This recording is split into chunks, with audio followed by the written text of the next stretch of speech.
કેનેડામાં બોરસદની યુવતીની કરુણ હત્યાથી પરિવાર પર આભ તૂટી પડ્યું. કેનેડાના નાયગ્રા શહેરમાં બોરસદની યુવતીની કરુણ હત્યાની ઘટનાએ સમગ્ર ગુજરાતને ઝંઝોળી નાખ્યું છે. આણંદ જિલ્લાના બોરસદની રહેવાસી અને માત્ર 22 વર્ષની વિધિ કલ્પેશકુમાર મેઘા છેલ્લા 4 વર્ષથી કેનેડામાં અભ્યાસ કરતી હતી. અભ્યાસ સાથે નોકરી કરી પોતાના ભવિષ્યને ઉજ્જવળ બનાવવા માટે મહેનત કરતી વિધિ હવે હંમેશા માટે મૌન બની ગઈ છે. મળતી માહિતી મુજબ 15 મેના રોજ વિધિ ઘરેથી બહાર નીકળ્યા બાદ તેના પર જીવલેણ હુમલો કરવામાં આવ્યો. ચાકુના ઘા ઝીંકી તેને નિર્દયતાથી હત્યા કરવામાં આવી હોવાનું સામે આવ્યું છે. ઘટનાની જાણ થતાં સ્થાનિક પોલીસે હત્યાનો ગુનો નોંધી આરોપીની ધરપકડ કરી વધુ તપાસ હાથ ધરી છે. વિધિ પોતાના પરિવારનું ગૌરવ હતી અને કેનેડામાં પીઆર મેળવવાના સપનાઓ સાથે આગળ વધી રહી હતી, પરંતુ અચાનક મળેલા દુઃખદ સમાચારથી પરિવાર પર દુઃખનો પહાડ તૂટી પડ્યો છે. બોરસદ શહેર સહિત સમગ્ર પંથકમાં શોક હાલતમાં અમને જાણ થઈ છે. અમારે પગ નીચેથી જમીન સરકી ગઈ છે. મારી બસ સરકારશ્રીને એક જ નમ્ર વિનંતી છે કે જે આટલા બધા દિવસો ઓલરેડી 14-15 દિવસ કરી ચૂક્યા છે, અમને અમારી દીકરીનું મોં જોવા નથી મળ્યું હજુ સુધી.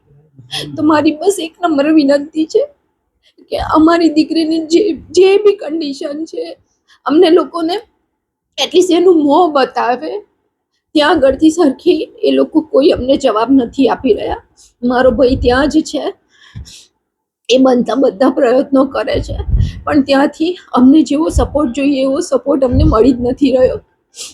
એટલે મારી બસ એક જ નમ્ર વિનંતી છે, એઝ સૂન એઝ પોસિબલ જે બી છે, જે માણસ સંદિગ્ધ જે પકડાઈ ગયો છે એને કોઈ પણ સંજોગોમાં છોડે નહીં, એને ફાંસીએ ચડાવે કે બધાને એક ઉદાહરણ પૂરું પાડે કે આજ મારી જે ફૂલ જેવી દીકરીની જેવી હાલત કરી છે એવું બીજા કોઈ પેરેન્ટ સાથે ના થાય.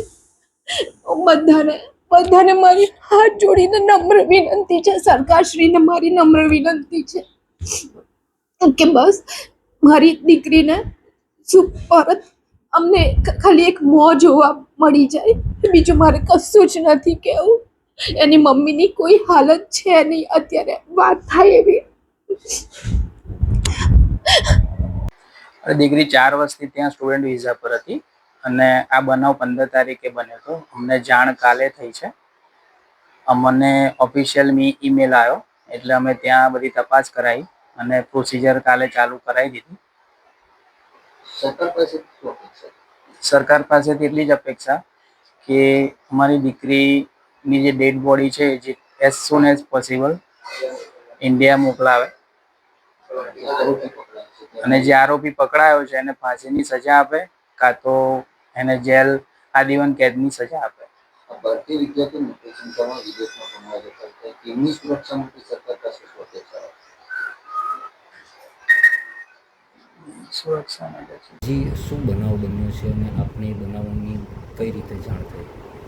અમને કાલે પોલીસ સ્ટેશનથી જાણ આવી, ઓફિશિયલ ઈમેલ આવ્યો કે આ રીતે તમારી છોકરીને ત્યાં મર્ડર થઈ ગયું છે. તો પછી અમે ત્યાં આગળ તપાસ કરાવી બધી, તો પછી એમને કન્ફર્મેશન આપી અને પછી અમે આગળની પ્રોસિજર ચાલુ કરી દીધી. સરકાર પાસેથી તમારે શું? સરકાર પાસેથી એટલી જ અપેક્ષા છે કે એઝ સૂન એઝ પોસિબલ મારી દીકરીને પાછી અહીંયા ઘરે મદદ કરે લાવવા માટે અને ત્યાં જે છે આરોપી છે એને ફાંસીની સજા અથવા આજીવન કેદની સજા આપે.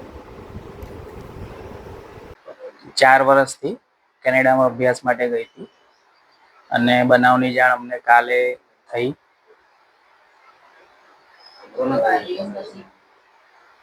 તમે જે પોલીસ સ્ટેશન વાળું બોલ્યા, હા, ઓકે.